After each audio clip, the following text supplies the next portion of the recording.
Hello friends, आज हम लोग सॉल्व करेंगे question number 8 of ICSE specimen 2024। सो 8 में जो क्वेश्चन दिया है वो एक्चुअली फंक्शन ओवरलोड का क्वेश्चन है। ओके, एक पैटर्न है और एक डिजिट का स्क्वायर रूट्स निकालना है। तो हम लोग दोनों ही सॉल्व करेंगे। स्टार्ट करते हैं प्रोग्राम। सबसे पहले import Java dot util dot star, then class ले लेंगे, public class let's say overload. Okay, और इसके बाद हम लोग का प्रोग्राम स्टार्ट हो जाएगा। तो यहाँ जो फंक्शन का नाम दिया है वॉइड डिस्प्ले, दोनों में ही वॉइड दिया हुआ है। तो पहला फंक्शन हम ले लेते हैं यहाँ पे वॉइड डिस्प्ले। कोई भी इसमें आर्ग्यूमेंट्स नहीं है, कुछ भी पैरामीटर्स या आर्ग्यूमेंट का यूज़ नहीं हुआ है इस फंक्शन में। बस एक पैटर्न डेवलप करने बोला है। ठीक है, एक पैटर्न डेवलप करने बोला है। वो पैटर्न मैं यहाँ आपको ड्रॉ करके दिखा रहा हूँ। काफ़ी इजी पैटर्न है, बहुत ही कॉमन और इजी पैटर्न है। लाइक 1 1 2 1 2 3 1 2 3 4 1 2 3 4 5, बहुत ही इजी पैटर्न है। ठीक है, तो ये पैटर्न ड्रॉ करना है। तो पहले इस पैटर्न का लॉजिक मैं आपको बता दे रहा हूँ, फिर इसका कोड मैं आपको लिख के दिखाऊंगा। तो बहुत ही सिंपल लॉजिक है। हमको बस एक एक लाइन करके देखना है, इस तरह से, ऐसे एक एक लाइन करके देखना है। ऊपर से नीचे देखने की कोई ज़रूरत नहीं है। मैं जो टेक्निक फॉलो करता हूँ मैं आपको बता रहा हूँ, बस एक एक लाइन करके आपको देखना है और कुछ नहीं करना है। तो जैसे फर्स्ट लाइन हम देख रहे हैं, तो मेरा जो प्रिंटिंग है वो पहला बार में सिर्फ एक बार प्रिंटिंग हुआ है। ठीक है, 1 से 1 तक बोल सकते हैं हम लोग। तो इसके लिए फॉर सपोज में एक हम लूप ले सकते हैं। रफ में बना रहा हूँ पहले। ओके, सपोज में एक लूप ले सकते हैं, लाइक जे का लूप। तो स्टार्टिंग, फर्स्ट पार्ट स्टार्टिंग होता है, तो जे 1 से लिए, पहला लाइन पे 1 है।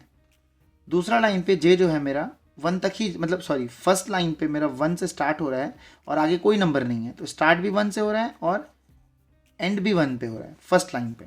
ठीक है, और फिर जे लगा दी। अभी हमको पता नहीं है प्लस प्लस करना है, लेस देन ग्रेटर देन, ये सब नहीं पता, पर इतना पता है कि स्टार्ट भी 1 से हो रहा है, ख़त्म भी 1 पे हो रहा है और साथ ही एक ही बार प्रिंट हो रहा है। तो ये 1 से 1 तक हो गया, ये स्टार्टिंग पॉइंट कहलाएगा और ये एंडिंग पॉइंट। ओके, नेक्स्ट में देखते हैं। जे जो है, मतलब जो हमारा लूप है, वो 1 से स्टार्ट हो रहा है और कहाँ ख़त्म हो रहा है, 2 पे ख़त्म हो रहा है। तो इसी लूप में हमको क्या बदलने की ज़रूरत है? स्टार्टिंग तो 1 से ही हो रहा है इस केस में भी। सिर्फ सेकंड लाइन की बात करें, ओनली सेकंड लाइन, पूरा पैटर्न देखना ही नहीं है, सिर्फ सेकंड लाइन। सेकंड लाइन पे 1 से स्टार्ट हो रहा है, 2 पे ख़त्म हो रहा है। तो ये 1 से स्टार्ट हुआ और ख़त्म 2 पे हुआ, तो हमको बस यहाँ पे 2 की ज़रूरत है ना। तो 1 काट के 2 लिख दिए, यहाँ पे 2 की ज़रूरत है। थर्ड लाइन पे देखेंगे तो 1 से स्टार्ट हो रहा है और कहाँ ख़त्म हो रहा है, 3 पे। तो स्टार्टिंग तो 1 ही है पर ये 3 है। फोर्थ लाइन पे देखेंगे तो 1 से स्टार्ट हो रहा, ख़त्म कहाँ हो रहा, 4th पे। तो 1 से 4, तो यहाँ पे 4 चाहिए हमको। सिर्फ ऐसे ऐसे देख रहे हैं लाइन, इस तरह से एक लाइन पे। फिफ्थ में देखेंगे तो 1 से 5 तक, तो स्टार्टिंग तो 1 ही है पर एंडिंग 5। ठीक है, अब हम ध्यान से देखें, फर्स्ट लाइन पे मेरा 1 से 1 तक था। सेकंड लाइन पे अगर हम देखें 1 से 2 तक था, देखिए 1 से 2। तो इस लाइन पे नंबर जो है वो आगे बढ़ रहा है, 1 2 3 ऐसे जा रहा है इस लाइन पे। तो 2 तक ही गया पर 1 2 मतलब नंबर आगे बढ़ रहा। थर्ड लाइन पे आप देखेंगे तो नंबर आगे ही बढ़ेगा, 1 से 3 तक जा रहा है। सिर्फ लाइन वाइज देखिए, तो इस लाइन पे अगर देखेंगे तो 1 2 3 ऐसे आगे बढ़ रहा। तो जब भी नंबर आगे बढ़ता है तो हम लोग जे को प्लस प्लस लगाते हैं और यहाँ पे लेस देन होता है, लेस देन इक्वल टू। ठीक है, लेस देन इक्वल टू होता है जब भी नंबर आगे बढ़ता है, ऐसे करेंगे। ठीक है, तो एक लाइन पे मैं बात कर रहा हूँ, ऊपर से नीचे नहीं। लाइन पे जब नंबर आगे बढ़ता है तब ये करते हैं। तो हमको किसी एक लाइन पे भी देख करके हम समझ सकते हैं कि यहाँ प्लस प्लस होगा। जैसे थर्ड लाइन पे अगर हम देखें तो 1 से 3 तक जा रहा है, तो 1 2 3 आगे बढ़ रहा है नंबर, 1 के बाद 2 आता, फिर 3 आता, तो प्लस प्लस हुआ। गैपिंग भी एक एक का है, 1 के बाद जस्ट नेक्स्ट 2 आ जा रहा है, तो सिंगल नंबर ऐड हो रहा है, तो प्लस प्लस लगाए। कभी डबल नंबर ऐड होगा तो +2 लगाएंगे। और ये हम जब भी आगे बढ़ता है तब ये लेस देन होता है, जब ये पीछे बढ़ेगा माइनस माइनस रहेगा तो ये ग्रेटर देन होगा। बट हमको एक लाइन पे देखना है, तो हर लाइन पे हमेशा ऐसा ही रहता है जनरली पैटर्न्स 10 तक लेवल पे, कि अगर कोई एक लाइन आगे बढ़ रहा है तो दूसरा लाइन भी आगे ही बढ़ता होगा। जैसे इस पर भी देखिए 1 से 2 जा रहा था, ये 1 से 3 जा रहा है, आगे ही बढ़ रहा है। और 1 से 4 वाला नंबर्स भी आगे बढ़ रहा है, ऐसा नहीं कि उल्टा दिया हुआ है। तो इस तरीके से होता है। तो ये हमारा एक लूप डेवलप हो गया। अब इसके बाद बहुत ही सिंपल टेक्निक है, ये जो नंबर्स हमारे आए हैं, ये जो नंबर आए हैं, ठीक है, ये हमारा सेकेंड लूप बता रहा है। ये स्टार्टिंग पॉइंट हो गया और ये एंडिंग पॉइंट हो गया। ठीक है, सेकंड लूप का, तो वो उसके ऊपर ही लगाएंगे। ये हम इनर लूप पहले बनाए हैं। ठीक है, तो आई 1 से स्टार्ट हो रहा है, कटिंग्स 1 से किए थे, और एंड कहाँ हो रहा है 5 तक। आई कहाँ तक जा रहा है 5 तक, फिर नंबर बढ़ रहा है 1 से 5। अब दोबारा यहाँ नहीं देखना है, इसको और नहीं देखना है, तो इसको हटा दिए। तो आई 1 से स्टार्ट हुआ और 1 से 5 तक गया। कहाँ तक गया 1 से 5, तो नंबर आगे बढ़ रहा है 1 2 3 4 5, इसलिए लेस देन लगाए और आई प्लस प्लस। तो ये एक रफ स्ट्रक्चर बन गया। ठीक है, अब इसको फेयर कर लेते हैं। तो वॉइड डिस्प्ले के अंदर हमको क्या करना है, बस लूप लगाना है और कुछ वेरिएबल्स का ज़रूरत है। तो इंट ले लिए आई जे, और फिर हम लोग यहाँ पे लूप लगा लिए। तो आप पैटर्न का पहले रफ बना ले ताकि मिस्टेक ना हो। ठीक है, I less than is equals to 5 और आई प्लस प्लस, और उसके बाद यहाँ पे for J is equals to 1, J less than is equals to I. यहाँ पे हम बोले ना जो नंबर चेंज हो रहा है इसी के हिसाब से आई बनाए हैं, तो यहाँ पे तो हम काट काट के चेंज नहीं ना करेंगे। तो यहाँ पे क्या होना चाहिए था, आई होना चाहिए था, तो ये पूरे प्लेस के बदली आई होगा। तो वहाँ पे हम उसके जगह पे आई लगा दिए और जे प्लस प्लस, सेम यही वजह इसको कॉपी किए, बस जो चेंजेस है उसमें आई लगा दिए, क्योंकि हम चेंजेस का ही तो ऊपर लूप बनाए हैं। ओके, और उसके बाद क्योंकि नंबर मेरा ये लाइन बताता है, एक लाइन का प्रिंटिंग बता रहा है ये, तो प्रिंटिंग तो जे के अकॉर्डिंग ही हो रहा है ना। तो यहाँ पे हमारे पास system dot out dot print short में लिख रहे हैं, और यहाँ पे जे एल एन नहीं लगेगा क्योंकि ये लाइन प्रिंट करता है जे, एक लाइन ऐसे ऐसे। ठीक है, जब जे ख़त्म हो जाएगा तब एक ब्लैंक लाइन चेंज क्रिएट होगा, एल एन लगेगा और अंदर कुछ नहीं होगा, ये लाइन चेंज करेगा। और उसके बाद हमारा ये कंप्लीट हो गया। ये हमारा जे का क्लोजिंग है ये वाला, और ये हमारा आई का क्लोजिंग है। प्रिंटिंग कंप्लीट हो गया और इस तरह का एक पैटर्न डेवलप हो गया। यहाँ पे हम वॉइड डिस्प्ले बंद कर दिए। ठीक है, ये डिस्प्ले वाला पार्ट हमारा क्लोज हुआ। तो ऐसे हम जनरली 10 तक जितना भी पैटर्न्स है, तो जो सिलेबस के अकॉर्डिंग आता है, इस पैटर्न से ये टेक्निक लगा के हम कोई भी पैटर्न सॉल्व कर सकते हैं। कहीं नंबर 2 से बढ़ रहा, कहीं 3 से बढ़ रहा, तो वो टेक्निक देख करके यहाँ पे इंक्रीमेंट किया जा सकता है, और यहाँ का जो गैपिंग्स है उसको देख करके, और आगे या पीछे बढ़ रहा उसको देख के यहाँ लूप सेट कर सकते हैं। ये स्टार्टिंग पॉइंट बताता है, ये एंडिंग, और जे के लूप में ये स्टार्टिंग बता रहा है, ये एंडिंग। तो पहला पार्ट लूप का स्टार्टिंग बताएगा, सेकेंड पार्ट एंडिंग, बस यही हम लोग को फॉलो करना है। और उस हिसाब से ये एक हमारा पार्ट सॉल्व हो गया इसका। और एक इसमें बनाने बोला है डिस्प्ले का ही, है ना, और एक बनाने बोला है, तो उसको भी हम लोग बना लेते हैं। तो यहाँ पे लिखते हैं इसका कोड हम। ओके, वॉइड डिस्प्ले बोला है, पब्लिक वॉइड भी लिख सकते हैं, वॉइड डिस्प्ले। और इसमें हम लोग को बोला है इंट एन लेने, तो इसमें पैरामीटर है। ओके, तो ये एक इसका पैरामीटर हो गया। नाउ पैरामीटर है तो हम लोग को कुछ भी और नंबर्स की ज़रूरत है नहीं, एन ही यूज़ करेंगे। बोला है इसका एक एक डिजिट निकालना है और डिजिट का स्क्वायर रूट प्रिंट करना है। तो डिजिट निकालना बहुत ही आसान है, बहुत ही इजी काम है हम लोग के लिए। तो यहाँ लगाएंगे while, okay, n should be greater than 0, और डिजिट निकालने के लिए n मॉडुलस 10, बस आखिरी जो रिमाइंडर आता है वो आखिरी डिजिट होता है, n मॉडुलस 10। ये आर में सेव हो गया, ये हमारा आर में सेव हो गया। ठीक है, तो आर नाम का एक वेरिएबल यहाँ यूज़ कर लेते हैं।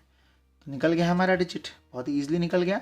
और डिजिट का स्क्वायर रूट बोला है ना, तो स्क्वायर रूट के लिए हमको डबल चाहिए होगा या फ्लोट चाहिए होगा, क्योंकि इसका रिजल्ट डबल या फ्लोट में आता है। तो ये एसक्यू ले लिए और एसक्यू में हम स्क्वायर रूट फाइंड कर लेंगे।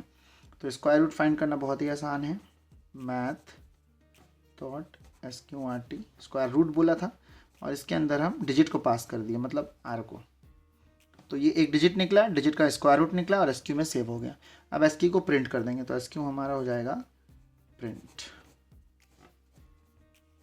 SQ हो गया प्रिंट, बहुत ईजिली प्रिंट हो गया। और नंबर का शिफ्टिंग करेंगे, n is equals to n divide by 10 हो गया। और ये हमारा प्रोग्राम, इस पार्ट का प्रोग्राम कंप्लीट हो गया। तो ये हमारा एक SQ इसमें डेवलप, मतलब स्क्वायर रूट आता जाएगा और प्रिंट होता जाएगा, और उसके बाद हमको इसमें कुछ नहीं करना है, वॉइड डिस्प्ले ख़त्म। इसका डायरेक्ट कर लेते हैं, फिर मैं आपको इसका मेन फंक्शन भी बना के दे दूंगा, कोई इसमें दिक्कत है नहीं। जैसे एक नंबर हम लेते हैं, यहाँ पे एक रफ नंबर हम एक बॉक्स बना दे रहे हैं अलग से ताकि सेपरेटेड रहे। ठीक है, तो एक रफ नंबर हम लोग ले लेते हैं, लाइक स्क्वायर रूट अगर हमको प्रिंट करना है तो एक डिजिट 9 रख लेते हैं, एक 4 रख लेते हैं, एक 1 ले लेते हैं। ठीक है, तो ये हमारा n में नंबर है 149। ओके, तो यहाँ देखते हैं n हमारे पास 149 है। सो r में क्या क्या वैल्यू आएगा, लेट्स सी, है ना। तो 149 डिवाइड मॉडुलस 10, तो लास्ट डिजिट निकलेगा 9, 9 का निकलेगा रूट, तो SQ में इसका रूट आएगा जो कि 3.0, क्योंकि ये पॉइंट में देता है, तो SQ में 3.0 आएगा और उसके बाद ये प्रिंट हो जाएगा। तो आउटपुट स्क्रीन पे हमारा जो आंसर आएगा वो 3.0 आएगा। लाइक हम यहीं पे आउटपुट स्क्रीन के हिसाब से बना दे रहे हैं, 3.0 ऐसे प्रिंट हो जाएगा स्क्रीन पे। ठीक है, फिर यहाँ पे नंबर का शिफ्टिंग होगा, तो n बदल के हमारा 14 हो जाएगा। जब डिवाइड बाई 10 करेंगे तो लास्ट डिजिट छूट जाएगा, तो 14 हो जाएगा। जब 14 हो जाएगा तो फिर ये रोटेट करेगा, रोटेट करके फिर यहाँ पे आएगा 14 यानी कि 14 ग्रेटर देन 0।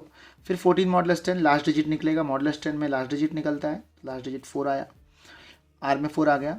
फिर R का स्क्वायर रूट होगा, तो 4 का स्क्वायर रूट हमारा 2.0 आएगा, 2.0 आया और फिर स्क्वायर रूट प्रिंट हुआ, 2.0 प्रिंट हो गया और फिर यहाँ पे डिवाइड कर दिए तो ये हमारा डिवाइड बाई 10 में 1 दे देगा। ठीक है, फिर ये रोटेट होगा 1 ग्रेटर देन 0, तो 0 है, 1 ग्रेटर देन 0 ट्रू है। फिर अंदर आएगा मॉडुलस करेगा, अब क्योंकि सिंगल डिजिट है तो एक ही डिजिट बाहर है, तो एक ही डिजिट 1 आएगा। 1 का स्क्वायर रूट होगा 1.0, सो 1.0 आया और फिर 1.0 प्रिंट हुआ और फिर डिवाइड होगा, क्योंकि नंबर छोटा है तो डिवाइड होकर ये 0 देगा। ठीक है, तो 10 से डिवाइड करेंगे जब 1 को तो वो 0 आंसर आता है इंटीजर डिवीजन में। ओके, तो 0 आ जाएगा। जब लूप रोटेट करेगा 0 ग्रेटर देन 0 फॉल्स हो गया, नंबर खत्म हो गया, सारा स्क्वायर रूट्स यहाँ पे डिजिट्स का प्रिंट हो गया। मैंने ऐसा ही नंबर लिया था जिसका इजीली स्क्वायर रूट निकल जाए। ठीक है, बाकी कोई भी नंबर है वो निकलेगा ज़रूर। तो ये हमारा यहाँ पे रिजल्ट इसका आ गया। तो ये जो हुआ हमारा कंप्लीट प्रोग्राम कंप्लीट हो गया है। वैसे इसमें और कुछ करने की ज़रूरत नहीं है, मेन फंक्शन बनाने बोला नहीं है, पर मेन फंक्शन हम लोग इसका बना सकते हैं। एक में कुछ नहीं पास करना है, एक में पास करना है। लेट्स सी, मेन फंक्शन बनाते हैं और इसके बाद हम लोग को एक इनपुट की ज़रूरत है। तो यहाँ पे भी हम सेम नाम ले लेते हैं, कोई दिक्कत नहीं है, नाम अलग भी ले सकते हैं वेरिएबल का, कोई उससे प्रॉब्लम नहीं है हमें। ओके, तो system.out.println इंटर अ नंबर, एक नंबर इनपुट करा लिए, n is equals to in dot next int, number हमारे पास आ गया। ओके, नंबर आ चुका है। अब हमें क्या करना है, नेक्स्ट नंबर आने के बाद ऑब्जेक्ट क्रिएट करना है। क्लास का नाम था ओवरलोड, ओवरलोड ओबीजे ले लेते हैं, ऑब्जेक्ट का नाम is equals to new overload, हो गया ऑब्जेक्ट।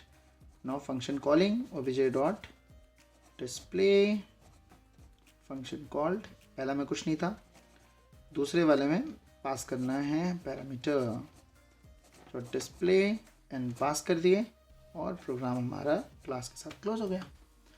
तो बस इतना ही सिंपल था ये प्रोग्राम।